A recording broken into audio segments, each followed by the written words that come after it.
My name is Christopher Fakudze. I come from the University of Swaziland, where I lecture in agricultural economics and agribusiness management. I am a national expert that was appointed for this joint sector review process in Swaziland, and I've been doing the work up to this far. Well, being first of its kind, I mean, the process of joint sector review has never been done before. It was characterized by a lot of, trial and error here and there. So even the people were not quite sure what exactly we're trying to achieve. So it required a lot of explanation when we were carrying out the data collection in particular, but then also the challenge of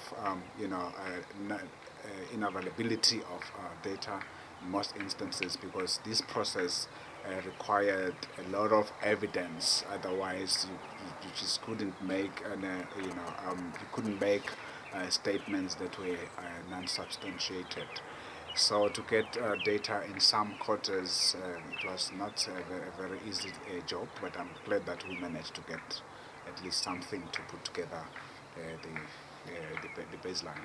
Yeah, of course, there were quite a number of stakeholders who didn't have, data readily available, at least for dissemination for this exercise.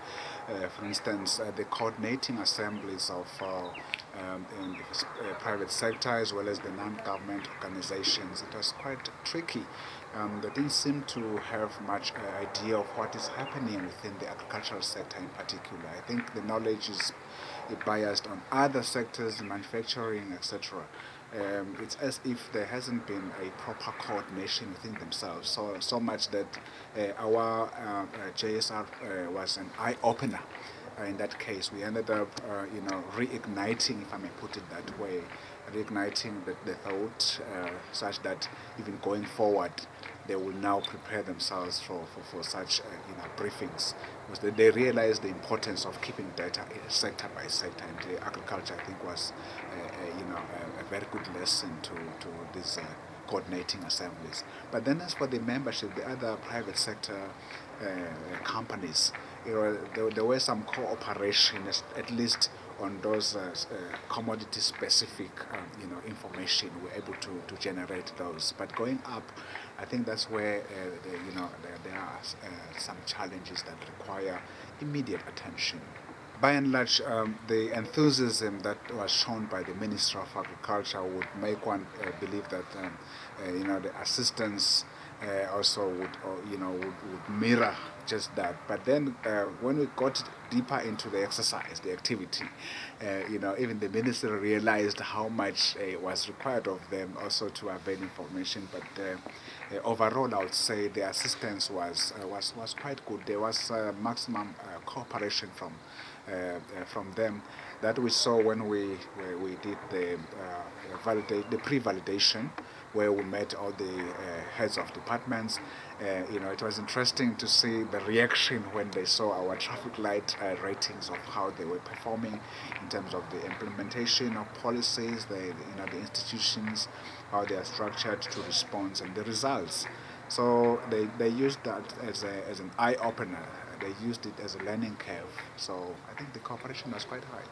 Very credible assistance was provided by results. In fact, without results, I don't think we would have gone to where we are.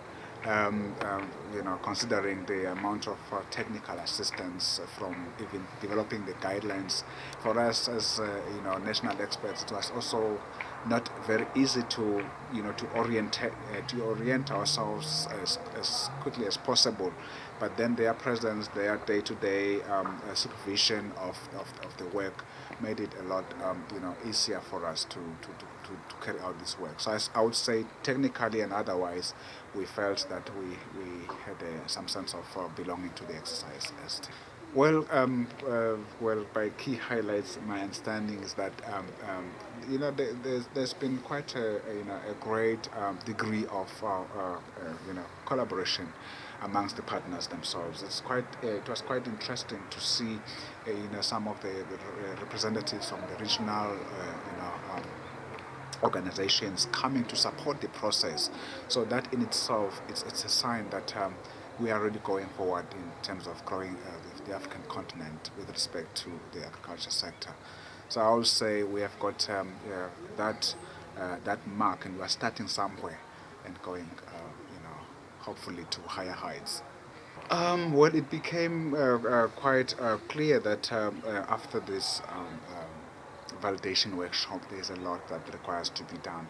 And I think the enthusiasm to move forward, to take the process further, was quite high, visible, from the minister's speech, and also from the eagerness of the officials, the senior government officials coming to support the process, the PS in particular.